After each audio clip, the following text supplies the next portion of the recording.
Hi, everyone. We'll just wait a few seconds for people to join. And before we start the introductions and get right in, few logistical things that are very important for everyone's experience. A, please keep yourself on mute the whole time.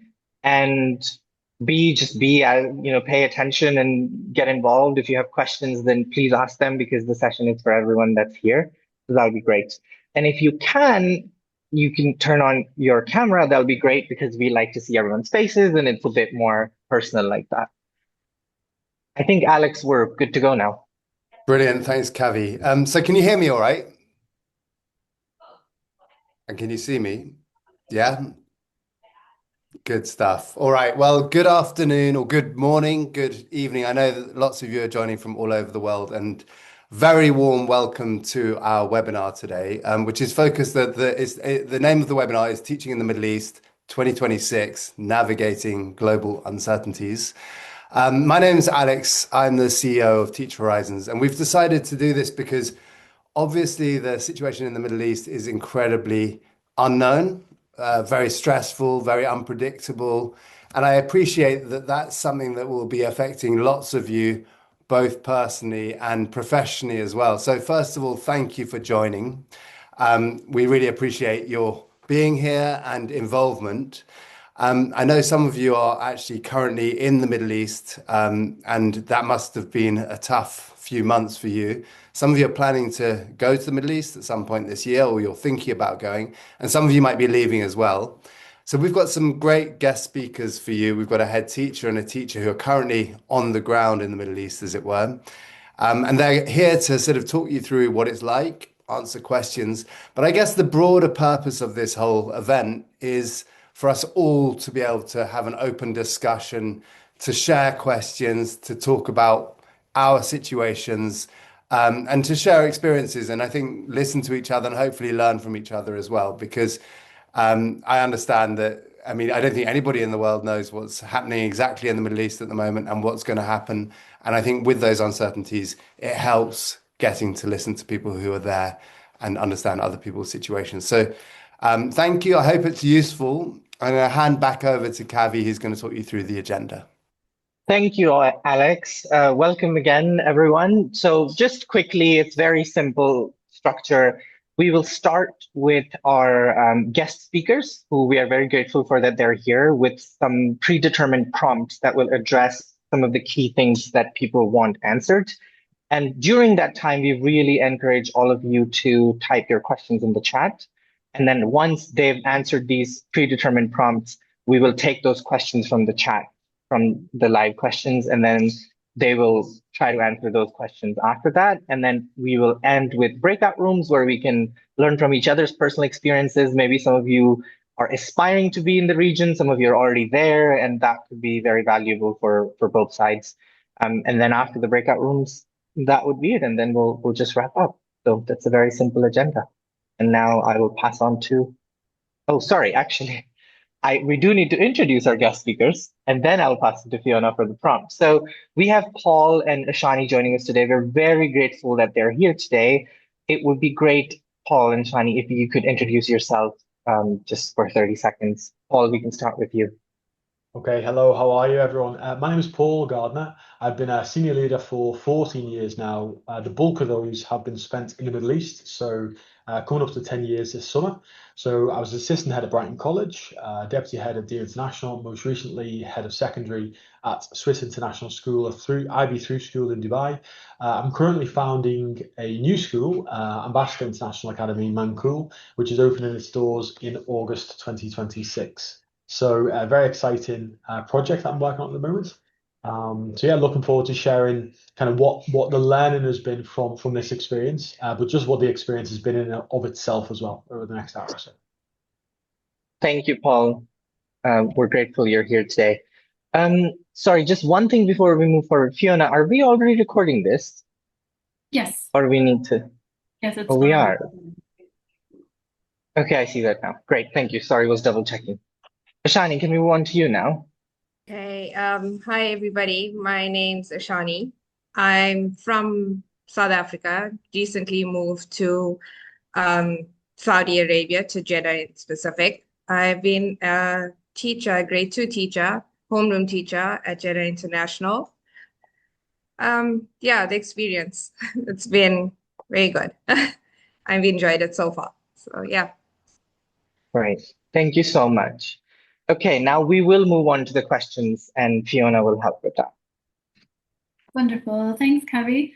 So the first question that we have for our two guests is, how did the school administration and or leadership respond, and how did the teachers respond to the current situation? Okay, Shani, I'll jump in on this one. I think the summary would be at speed. Dubai is a city that's known for its adaptability and its I guess work ethic will be the best way of putting it. It's hard work working in schools in the Middle East, in Dubai in particular. I think the expectations are really, really high, and the outcomes are really, really high too.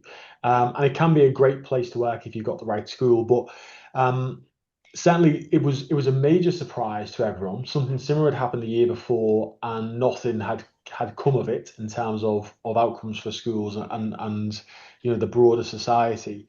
But when the KHDA announced that schools were going to be closed, we went into a well-run routine in terms of how we react to these situations in general, because there was lots of changing dynamics in Dubai, obviously normally less severe than this.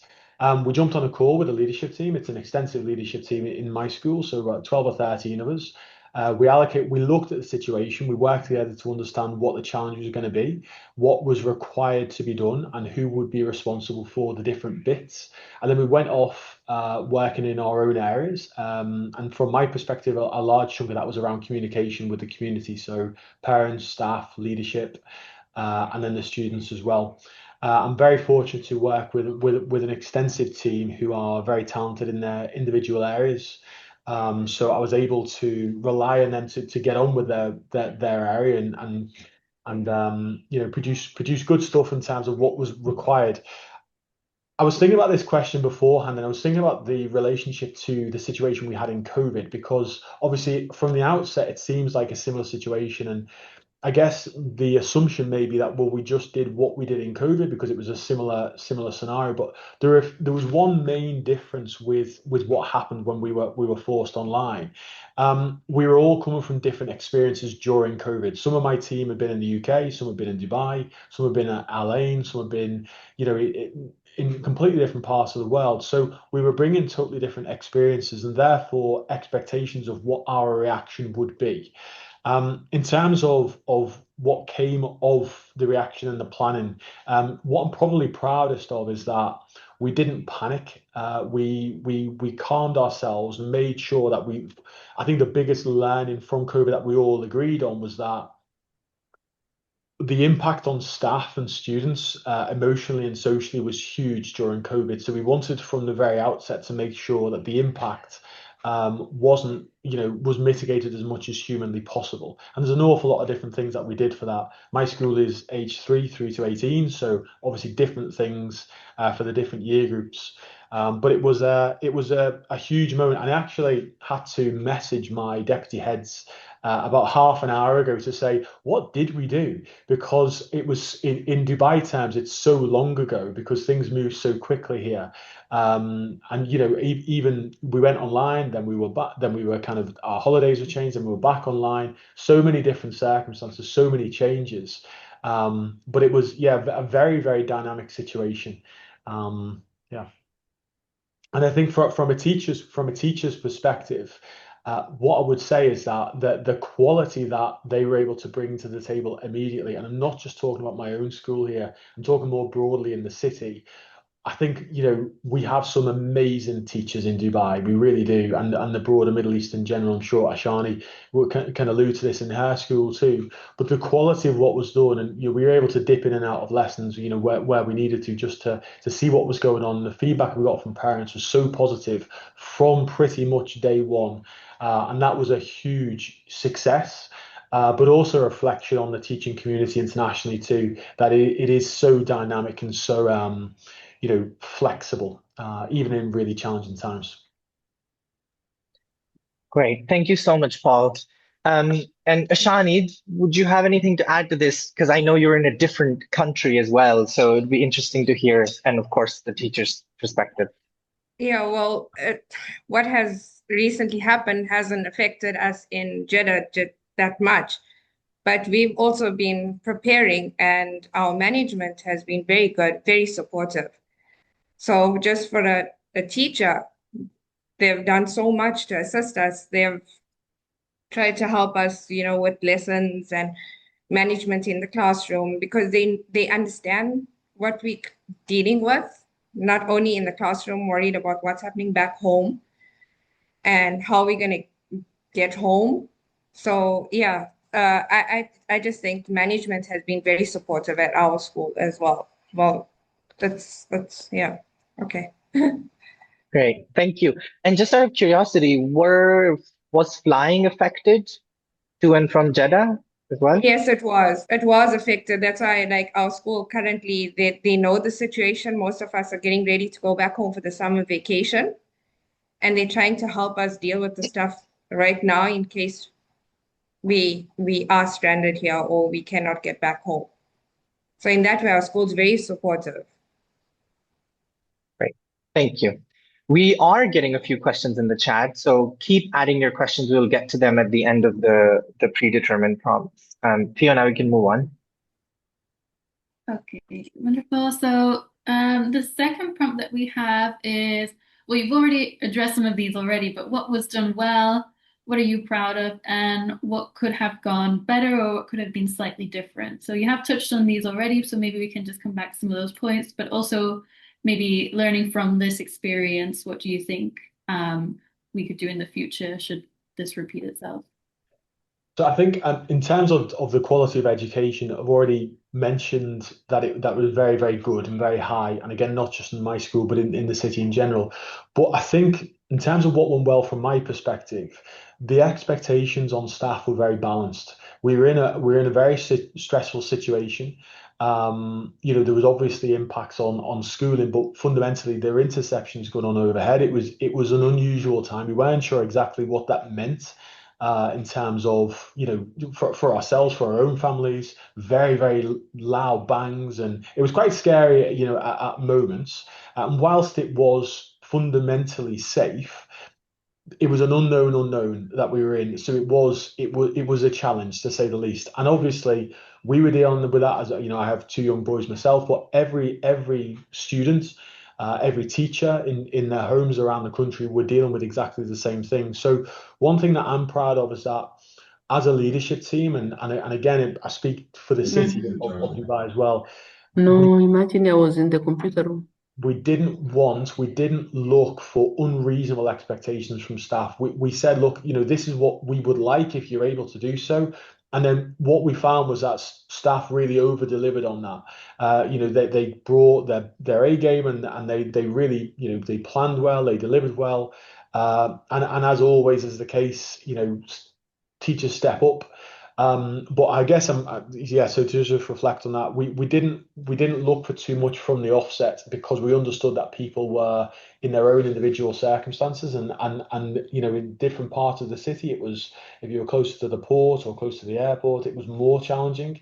And so therefore, we basically just let staff use their own judgment as to what they felt was appropriate for the learning. And in doing that, we freed up people to make the right decisions for the kids in front of them. I think our general focus was looking after the staff so that the staff could look after the kids. Brilliant, thank you. And Paul, do you think then some of the initial response from some weeks ago is still good now because the situation is still unpredictable, or are you constantly reinventing? I think what came out of the whole thing was that again, as a city, it's a very innovative city. There's a lot of good practice that goes on with regards to educational technology. So there wasn't a whole load of upskilling when it comes to programs or software, etc. So people were able to default into what they already knew quite well. We have a lot of online learning platforms, that have been embedded over a long period of time. So I think if something were to happen again, we would default into those well kind of trodden paths. And I guess that you could probably, it might be tempting to try and do something different and better, but I think to use the Olympics analogy to in diving, when you look at difficulty and execution, we went for a difficulty of 7, but we executed it at a 10. We didn't try and do something that was difficulty 10 and then execute it poorly, if that makes sense. And I think that was the right thing to do, and it is the right thing to do. So just to be clear as well, for those that are not in the region, it's back to normal here. And to be honest, it's been back to normal for a while. Even when schools were off, life has gone on very much as normal for the vast majority of people. It does feel very normal here. The parks are open, the traffic is back. The normal things are very much there. Brilliant. Thank you. Ashani, we'll move on to you in terms of from your schools and community's perspective, what went well and what could have gone a little bit different. Okay, I just wanted to agree with Paul on that aspect, because at our school as well, management's very confident with the teachers. They allow you to do what you need to do in the classroom, the way you want it to be done, as long as the content is covered.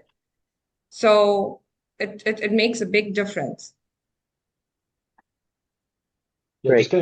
just going to jump on that, Ashani, because I think the key thing from our perspective is that it's not about consistency of experience; it's about consistency of outcome. So if no matter kind of how you're getting to the end goal, so long as you're getting it, that's the main thing. Yeah. And I think especially in really difficult scenarios, you have to let people decide what is best in their individual circumstance. Agreed. Thank you. I think we can move on to the next one now. Okay, so for the next one, we just have, has the situation impacted recruitment and retention? If yes, then how? So maybe again, we can start with Paul and have a little bit of an outlook on recruitment. And then Ashani, you can also tell us your experience from a teacher's perspective and maybe what you've heard other teachers talking about and how they're feeling. And just to add to that, sorry, from the context of maybe someone who's in their first year, like have they changed in terms of how long they want to stay, or people who have been there for some time, did it affect their decision of continuing or not? So I'm going to start with that one because I have a shocking memory, and I'm going to go down a rabbit hole here. But bring me back, Shani, if to this first question. So I'm only aware, and I'm sure there are many to be fair, but I am only aware of one teacher that has left because of the conflict, and I know a lot. Now that's my own experience. I'm sure other people might know lots. It's by no means a data sample, but just from my own experience, and I'm aware of one teacher that's left the region. To come back to the original question, there's something else that's happened in Dubai this year that has significantly impacted retention and recruitment, coincidentally. And again, if you're looking from abroad for a job in Dubai, it is the best year to do so for these 2 reasons. So the thing that's happened that's a good coincidence really is the KHDA have changed the rules with regards to inter-school movement in Dubai. You are no longer allowed to move from one school in Dubai to another school in Dubai in term 3, or in essence, you're not allowed to hand in your resignation from my school, say, and then move to another school down the road in the last week of term. Now they've done this because they want to stop the movement of teachers. They want to stop the problem that is, staff rollover is the word I'm looking for. Someone help me out with the word turnover. That's the one. They're trying to help staff turnover, and it's the right policy. It's a good move to do. But coincidentally, this has also happened at the same time with this conflict where, that's having an impact too. My own experience of recruiting for my new school has been very positive. We've got phenomenal candidates. We've got them over the line with very few issues, really. Some questions about the region if they're coming from abroad, maybe. But anyone who's in Dubai knows that it's safe. Most people who are in Dubai are not here for a year or 2. They've settled. They've either got families here or they've got great friendship groups. So they're here for a while. So it's not a huge issue there. However, I work with a lot of recruiters also. So, many recruiters across the city and globally too. and they are telling me that it's very, very hard this year to recruit in general internationally. Now, is that because of a global teacher shortage? Is it because of the regional situation? Is it because of cost of living crisis and not wanting to make changes? It's hard to know. But I know that it's certainly an issue for some recruitment agencies, that are recruiting into the region. But personally, we haven't had any issues at all, really. Paul, I think after that sharing, you're going to have a lot more applications to your school for the future.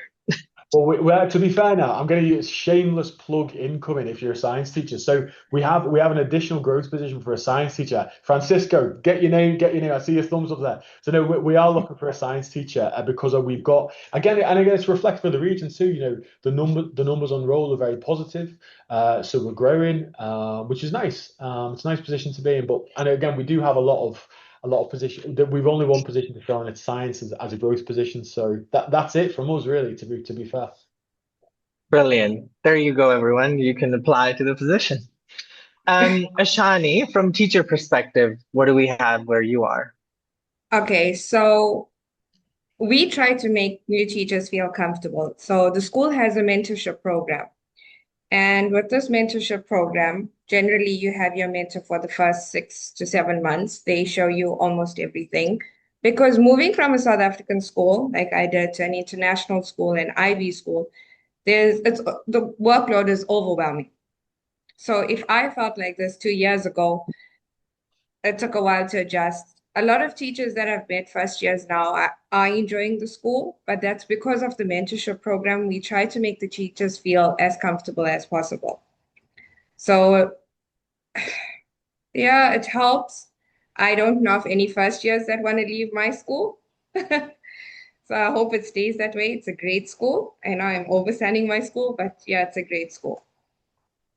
Well, Um, you must be happy. That's why you're sharing that. I am happy. Yeah. And I just want to put it in. I've worked with Teacher Horizons. I got placed with Teacher Horizons to my current school.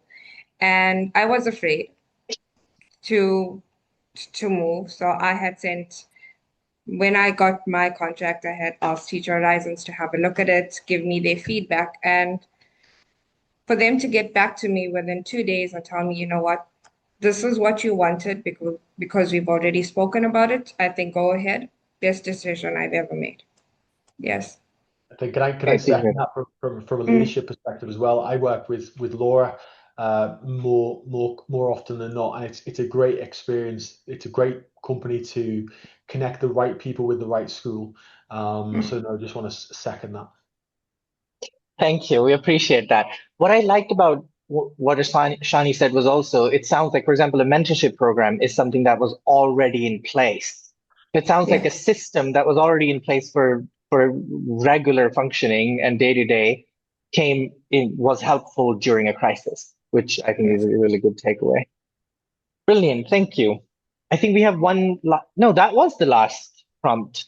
So we do have a lot of questions in the chat, but before we go there, Paul and Ashani, any afterthoughts of things you've said already or anything else to share in general? I just want to jump in on the last point Ashani made about it being, it's a shock in terms of the amount of work that there is in here. It's hard work. It is. I mean, we always, we're always very upfront about that when we interview. What I would say is that, I've worked in, top schools in the UK, top schools in Europe, top schools here. What I always say is that it's really hard work, but it's the right hard work. It's working hard because you're trying to get the learning provision right. It's not paperwork or admin bits or ticking things off for the sake of it. It is, well, there's some elements of that, of course, with all schools, but fundamentally it is really hard work for the right reasons. And just in addition to the last little bit about PD, and there is a culture of professional development in Dubai in particular. I've never worked in Saudi Arabia, but I'm aware that it's similar. And I think, again, when these type of things happen, you are able to fall onto those practices of self-development and professional development where people are very open to it. So if you are a teacher looking to, extend yourself and build on your professional career, it is a great place to be. There's great opportunities for development, but also career progression as well. Great, thank you. We will move on to the questions from chat. And Fiona, you can help me if I miss any. We can both do a back and forth. So one of the first questions we have is, does such a thing, and sorry, in terms of responding, Paul and Ashani, we can do popcorn style, so anyone who wants to jump in. The question is, does such a thing as hazard compensation exist? I mean, I would want a bit of clarity as to what that means, and not that I've never heard of the expression before, so Me neither. I don't. So no, I think is probably the answer, unless it's something that I haven't heard of. Thank you. The next one is something that you did address a little bit. It says it's hard to get accurate and timely information about the intensity of the conflict and the impact on the school in day-to-day in Dubai. Could you give me an idea of what life is like in civilian areas? So I'll jump in this one as Dubai related. It's really normal. It's genuinely very, very normal.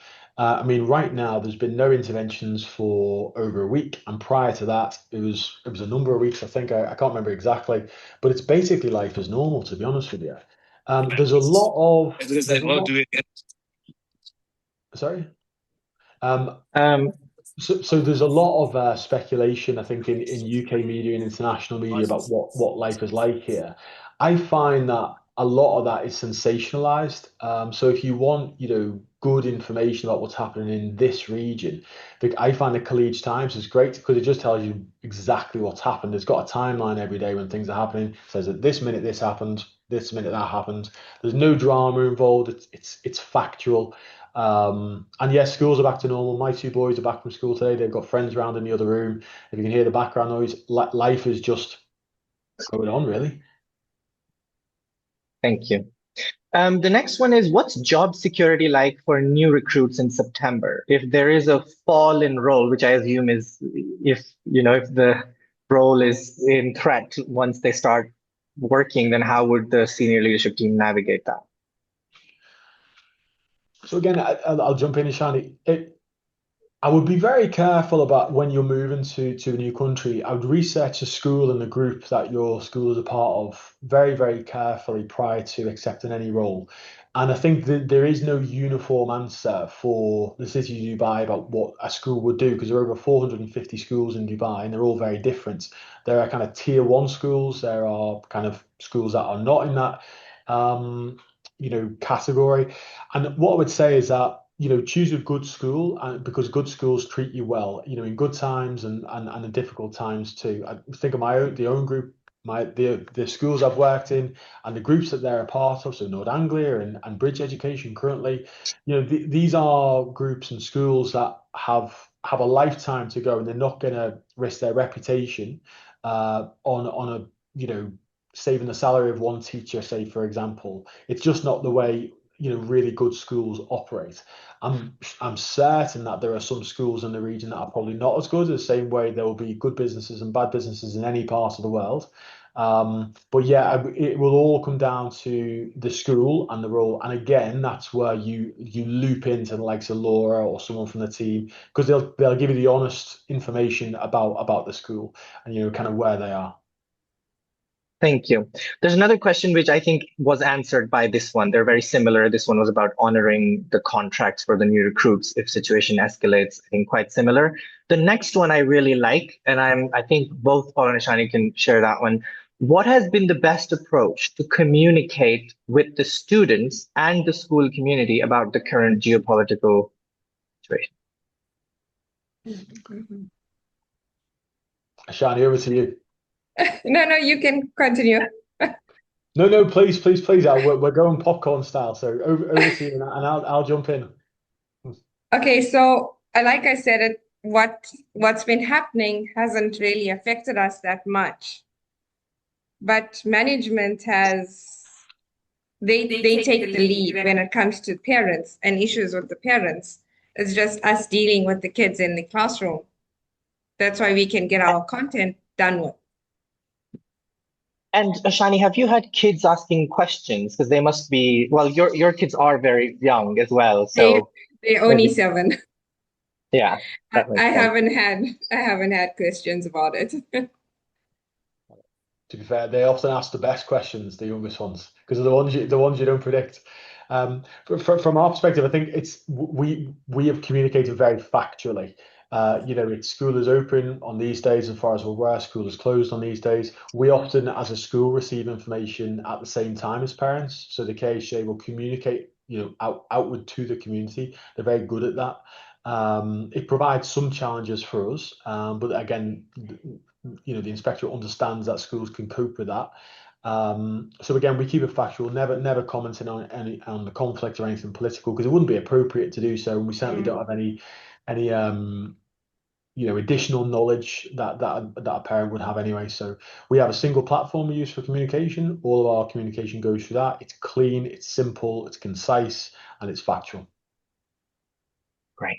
Thank you.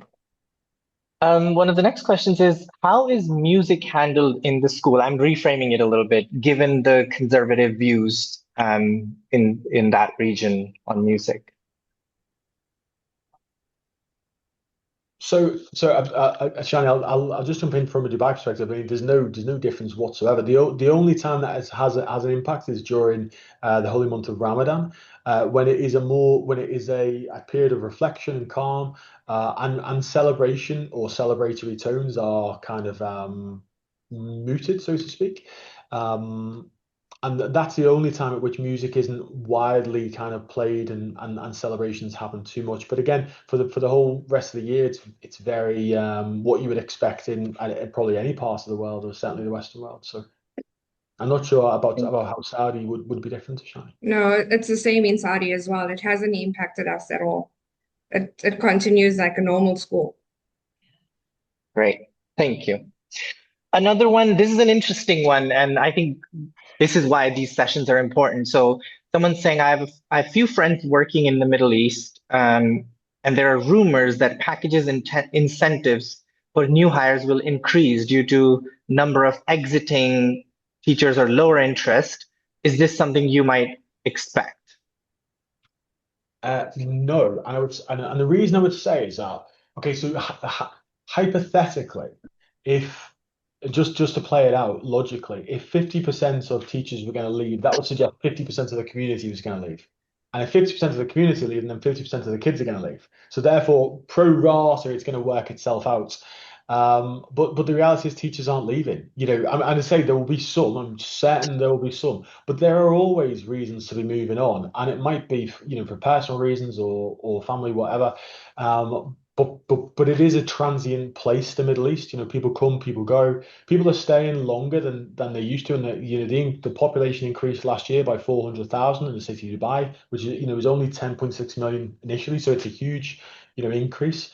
So yeah, but what I would say, the only thing I would say is that it's a great time to negotiate because of the KHDA's what's it called?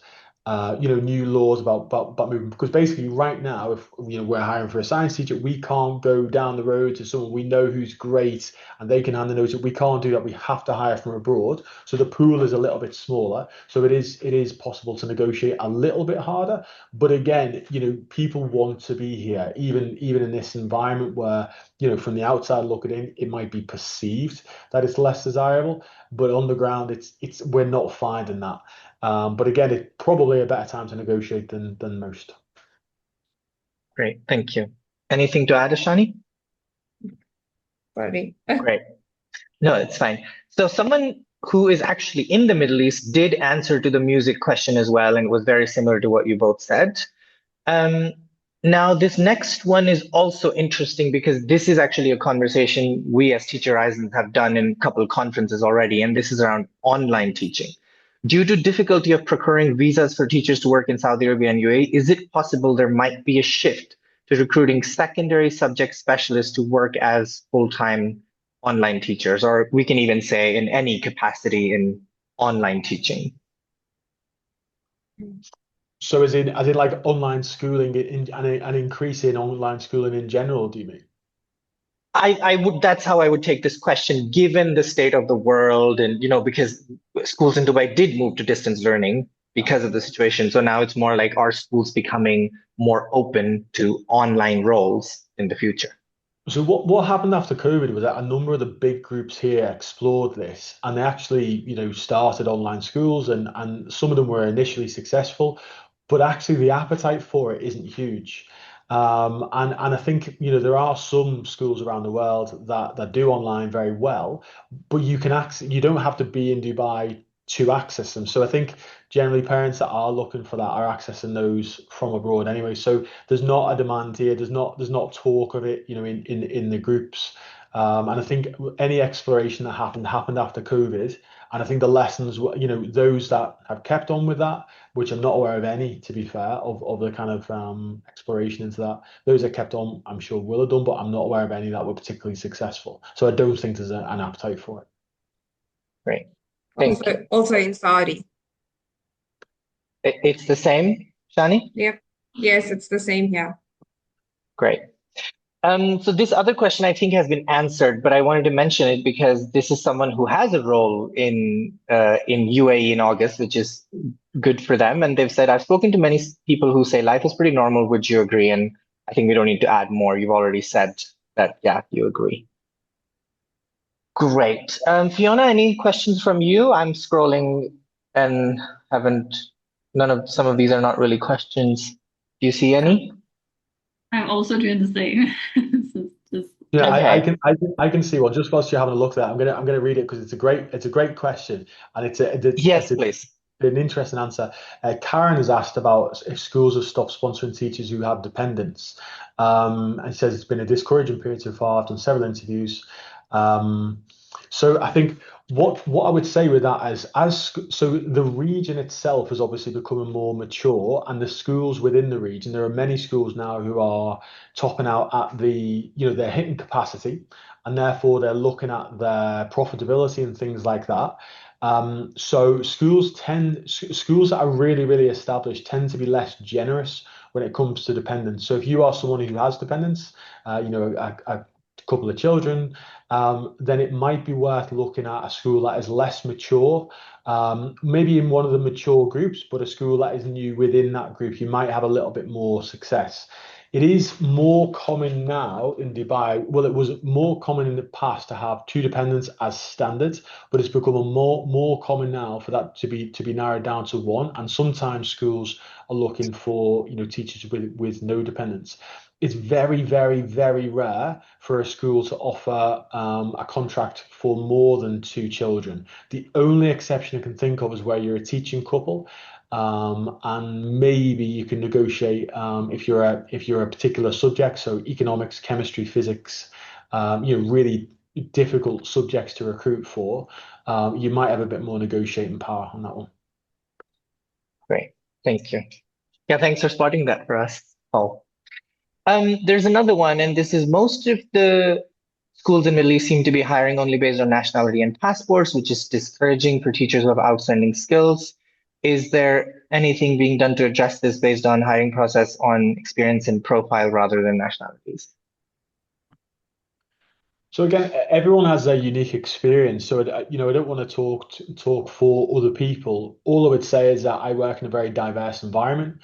I've always worked in schools that have a very diverse environment. I think certain curriculum schools, tend to hire from certain regions because of the curriculum and the likelihood for experience.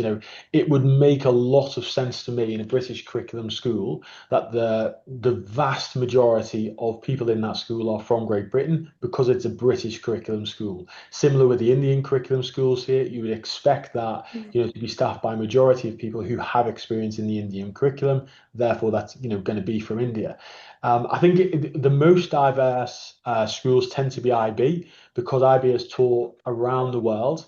But yeah, I mean, I think there'll be lots of people who have not had necessarily a good experience, and it might be to do with diversity or not.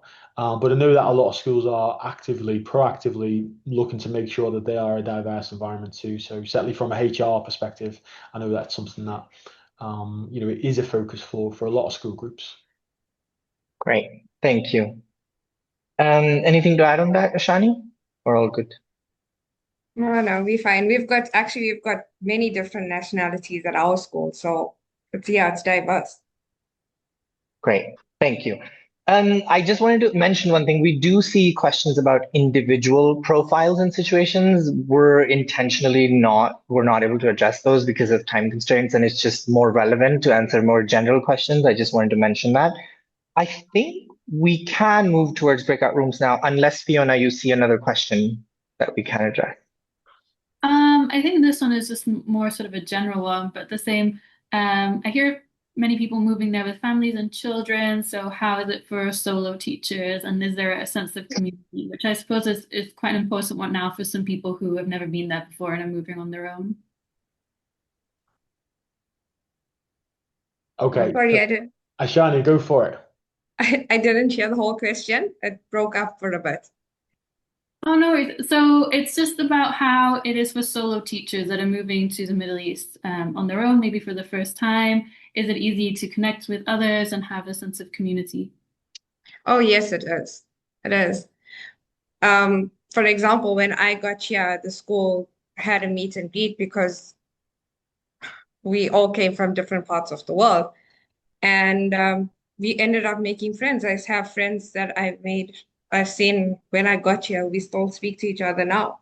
And then you kind of find your way with other people. You start spending more time with the people you teach with in the specific grade. You get to know them, and then you feel more comfortable. It takes a while, but you get there. Yeah, in Dubai, you call it the Dubai family. So the people that you start with, Yeah. and it tends to be, and again, if we give any advice, it would be to try and start in the summer because there's a bigger recruitment pool of new teachers in the summer than there is, say, in January or the start of term 3. And people who tend to start together make a friendship group, and they tend to kind of refer to themselves as the Dubai family. And I know the person who introduced me to that concept had been in the region for 10 years and was best friends still with loads of the people that they started with from lots of different places in life's journey, with married with kids or on their own. And but it's a great place to be if you're on your own, to be fair. I mean, it's a brilliant place. There's loads of social opportunities. Yeah. Great, thank you. One last question, and this you may or may not know about, but you might have colleagues in Qatar because someone said they've accepted a position in Qatar in August. Is the situation similar to that of Dubai or Saudi, or if you guys know from your colleagues in Qatar? Ashani, do you have any friends or colleagues? I don't have anybody in Qatar at the moment. No. No, I don't really know myself. I know one person, but I've never spoke to them about it. So I assume no news is good news. I think Well, sorry, Kavi. I think it's a similar yeah, situation. I used to live in Qatar for a few years, but I left about 2 years ago. But from my colleagues that are still there, it seems to be very similar. They say life is very much continuing as normal.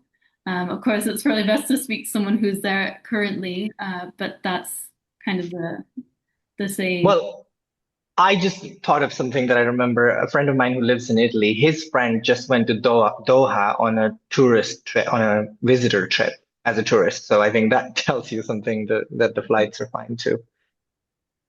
Great. I think now we can move on to breakout rooms. Paul and Ashani, it's been such a pleasure. This was so valuable. Thank you so much for your insights.